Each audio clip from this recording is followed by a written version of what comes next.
Most of you make the mistake of this. আসসালামু আলাইকুম। Oh, ওয়ালাইকুম আসসালাম। জি আপনারা কি চান? ম্যাডাম আমরা তো গরিব মানুষ, আসলে চাইলে সবকিছু তো পাই না, এই কারণে চাইতে ভয় লাগে। না না, ভয় পাবার কিছু নাই। How can I help you? হ্যাঁ ওইটাই ম্যাডাম, আমরা ওই যে ইংরেজি শিখতে চাই আপনার কাছে। কি শিখতে আসছেন? ইংরেজি ম্যাডাম, মানে ইংরেজি শিক্ষা আমরা মানুষের মতো মানুষ হইতে চাই। ওই যে দেখেন না বড় বড় লোকেরা কত সুন্দর করে বলে যে ও নো, ও মাই গড, ও ইয়েস, এইগুলা শিক্ষা আপনার কাছে আমরা মনে করেন ফরেনারের কাতারে চলে যাবো আর কি। হ্যাঁ ম্যাডাম, বড় বড় সার্টারের ক্ষেত্রে ভাড়া দেয় যেমন বুঝি। হ্যাঁ হ্যাঁ ও ঠিক কইছে ম্যাডাম, মানে এখন যে যুগ পড়ছে এতে ইংরেজি ছাড়া তো কোনো গতি নাই ম্যাডাম। এই কারণে আমরা চিন্তা করতেছি যে আপনার কাছে আসছি, আপনি আমাদের শিক্ষিত করে তুলবেন, মানুষের মতো মানুষ করে তুলবেন ম্যাডাম। দেখেন আমি অলরেডি একটা ব্যাচ পড়াচ্ছি, আপনি ফ্রন্ট ডেস্কে ওনাদের সঙ্গে কথা বলেন। আমি আসলে আই ক্যান নট। এই তোমরা চলে আসছো, খুব ভালো। তোমরা জানো তোমরা কার কাছে এসছো? এই শহরের সবচেয়ে জনপ্রিয় কোচিং সেন্টারের সবচেয়ে জনপ্রিয় ম্যাডাম দীপা ম্যাডাম, যিনি একজন ইংরেজ। ইংরেজ মানে আমি বাঙালি। হ্যাঁ, কথাবার্তা তো সেটাই মনে হয়, ইংরেজি মনে হয়। আর একটা কথা মনে রাখবে, ম্যাডামের মন কিন্তু অনেক বড়, অনেক উদারণী। তোমাদের কাছ থেকে কোনো টাকা পয়সা নেবে না, ফ্রিতে তোমাদেরকে ইংরেজি শেখাবে। যাও। সরি, একটু অতিরিক্ত হয়ে যাচ্ছে না ব্যাপারটা? হ্যাঁ, সমস্যা কি? ওদেরকে ইয়েস নো ভেরি গুড এগুলো শিখিয়ে দিলে হবে, বেশি কিছু শেখাতে হবে না। দেখেছেন আপনার জনপ্রিয়তা দেখে রিক্সাওয়ালায় ইংরেজি শিখতে চলে এসছে, কালকে দেখবেন ভ্যানওয়ালা আসবে, পরশুদিন ট্রাক ড্রাইভাররা চলে আসবে, পুরো দেশ তখন ইংরেজি শিখে যাবে। ঠিক আছে, তোমরা ঠিক মতো ইংরেজি শেখো। কোনো সমস্যা হলে আমাকে ডাক দিও। Anyway, we were talking about this famous painter. ভাড়া একদম 50 টাকা, যাইলে যান, না যাইলে রাস্তা মাপেন। এটার ইংরেজি কি হবে ম্যাডাম? ম্যাডাম কই যাবেন? ইংরেজি ইংরেজি। শব্দটা কি? ম্যাডাম আমার কাছে 1000 টাকা আনছেন, ইংরেজি কি হবে? Disgusting. কি ও ডিসডাস্টিং। মানে আমাকে তিনজনের প্রশ্নের একটা অ্যানসার এত সহজ? Oh disgusting, oh disgusting, oh disgusting, Oh, shut up! Oh shut up, oh shut up, oh shut up, oh shut up, ও সেটা oh shut up, oh shut up, oh shut up. Please be quiet. Please please quiet, please please quiet, please please quiet, please please please please quiet, please please. Madam হয় না madam, রাগুল। আচ্ছা আমরা পর please please quiet, oh shut up, oh shut up. কি শোনালেন এটা? যে দেশে আমাদের কোচিং সেন্টারের মতো একটা স্বনামধন্য কোচিং সেন্টার আছে, যেই কোচিং সেন্টারে দিবা ম্যামের মতো একটা ইংরেজি শিক্ষিকা আছে, যে ইংরেজি শিক্ষিকার কাছে ইংরেজি শেখার জন্য দলে দলে রিক্সাওয়ালারা পর্যন্ত চলে আসছে, সেই জাতিকে কেউ ঠেকিয়ে রাখতে পারবে না। স্যার আপনি ঠিকই বলেছেন, জন্ম হোক যথাতথা, কর্ম হোক ভালো। আমাদের ইংরেজি ম্যাডাম এত সুন্দরী, ওনার রূপে গুণে পাগল হয়ে রিক্সাওয়ালা পর্যন্ত ইংরেজি শেখার জন্য চলে এসেছেন। আপনার কথার সাথে আমি একমত, দিবা ম্যাম আসলে অনেক সুন্দর। স্যার আমার রূপের বর্ণনা করতে হবে না স্যার, এখানে ইম্পর্টেন্ট প্রবলেমটা অ্যাড্রেস করেন।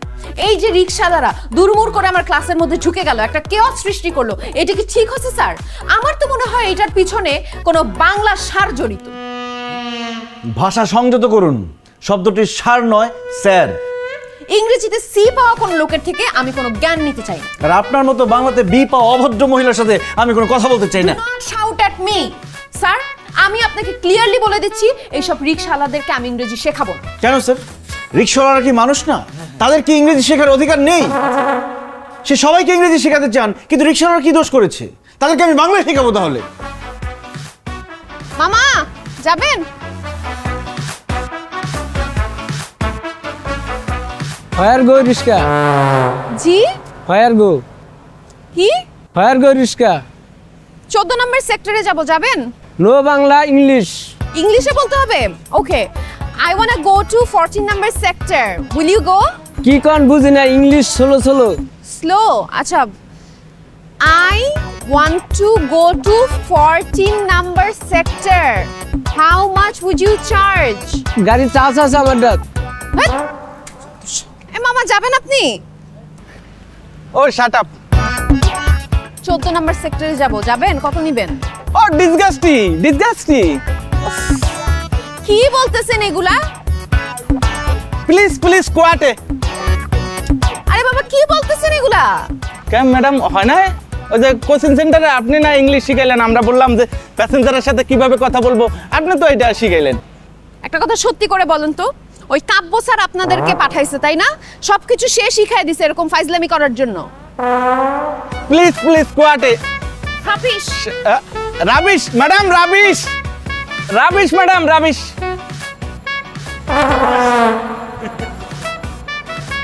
চলো কোয়াটে। ইংরেজি হবে না, চলো। চালিয়া, তুমি কি কখনো তেলাপোকা খেয়েছো? তেলাপোকা কেন খাবো? এটা কি খাবার জিনিস? কেউ খায়? এখানে এই একজন গবেষকের সঙ্গে সাধারণ মানুষের পার্থক্য। কথায় আছে না, যেখানে দেখিবে ছাই উড়াইয়া দেখো তাই, পাইলেও পাইতে পারো অমূল্য রতন। কিন্তু আব্বা, তেলাপোকার মধ্যে কি এমন অমূল্য রতন আছে? ছেলে বলে কি, তেলাপোকা হচ্ছে প্রোটিনের আধার।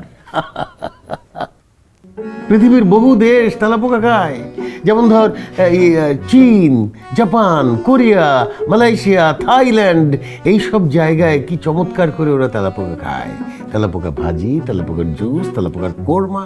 আমি যেদিন থেকে তেলাপোকার গুণাগুণ সম্পর্কে জানলাম, সেদিন থেকে আমার খুব তেলাপোকা খেতে ইচ্ছা। দিবা আমাকে একটু তেলাপোকা ভাজি করে?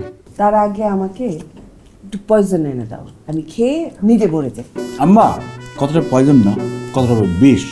বললে পুরো বাক্যটা ইংরেজিতে বলো, আর না পারলে বাংলায় বলো। আমাদের দেশকে আর কত ছোট করবে বলো? আমি পয়জনকে বিষ বললেই দেশ বড় হয়ে যাবে? অবশ্যই হবে। দৈনন্দিন জীবনে প্রমিত বাংলা ভাষার গুরুত্ব অপরিসীম। শুধু তুমি না, তোমার পরিবার, তোমার জাতি, তোমার দেশ সব উপরে উঠে যায় এবং ভাষার আভিজাত্য রক্ষা হয়। তুই তো দেখি একদম তোর বাপের মতন হয়েছিস। হ্যাঁ, খালি জ্ঞান আর জ্ঞান। সায়েন্টিস্টের বাচ্চা সায়েন্টিস্ট। আম্মা, কথাটা সায়েন্টিস্ট নয়, কথাটা হবে গবেষক, যারা জ্ঞান ও বিজ্ঞানের চর্চা করে। এই কথা বলিস না তো, চুপচাপ খা। খেতে বসছিস, খা। এই তোমাকে কি মাছ দেবো একটা? মাছ না, আমাকে একটা তেলাপোকা ভাজি করে দাও না, প্রোটিনের আধার। কি বলবো, আমার না মাঝে মাঝে এত রাগ লাগে।